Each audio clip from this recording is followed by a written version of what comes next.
Magandang umaga po. Kayo ay nakikinig sa DWMR Radyo Pilipinas, Palawan. Ang DWMR ay pagmamay-ari at pinatatakbo ng Presidential Broadcast Service, Bureau of Broadcast Services, Presidential Communications Office. Ang Radyo Pilipinas, Palawan ay sumasampapawid mula alas 6 ng umaga hanggang alas 7 ng gabi, Lunes hanggang Huwebes at hanggang alas 8 ng gabi tuwing Biyernes. Sa araw ng Sabado at Linggo, ang himpilang ito ay sumasampapawid mula alas 7 ng umaga hanggang alas 5 ng hapon. Ang himpilang ito ay may lakas na 10,000 watts at nasa 648 kHz sa inyong mga talapitan. Ang aming transmitter at main studios ay matatagpuan sa Barangay Santa Monica, lungsod ng Puerto Princesa, lalawigan ng Palawan.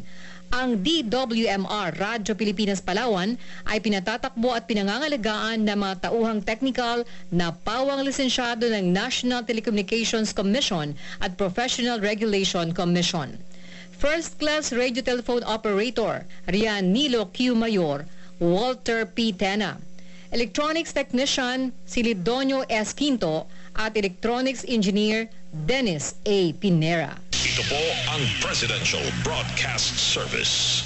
Radyo Pilipinas, nationwide. Sa Metro Manila, DCRB Radyo Pilipinas, DCSR Sports Radio, DCRM Radyo Magazine, DWBR Business Radio, at Overseas Radio, Radyo Pilipinas, Luzon, DWBT Batanes, DWPE Tuguegarao, DWFB Lawag, DCRK Tabu, DWFR Bonto, DCEQ Baguio, DCAG Agoo, DCMQ Dagupan, DWRS Ayub, DWLC Lucena, DWRB Naga, DWJS Albay, DCVC Virac, DWMR Palawan, Radyo Pilipinas, Visayas, DYOG Calbayo, DYES Boronga, DYSL Sogon, DYLL Iloilo, at DYMR Cebu, Radyo Pilipinas, Mindanao, DXJS Tandag, DXBN Butuan, DXRG Hingol, DXIM Cagayan de Oro, DXSO Marawi, DXRP Davao, DXMR Zamboanga, DXSM Holo, DXDC Tawi-Tawi, at mga satellite stations sa buong Pilipinas.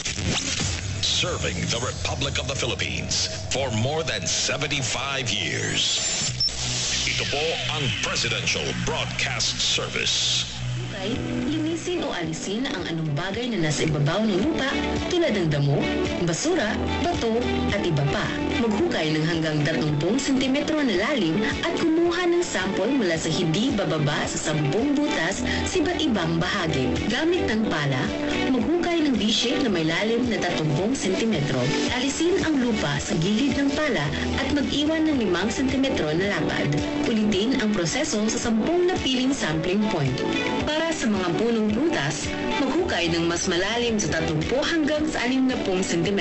Patuyuin ang lupa sa hangin. Huwag ibilad sa araw.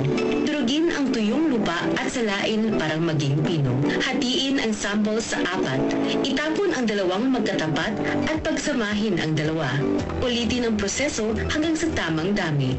Ilagay ang lupa sa malinis at may label na bag.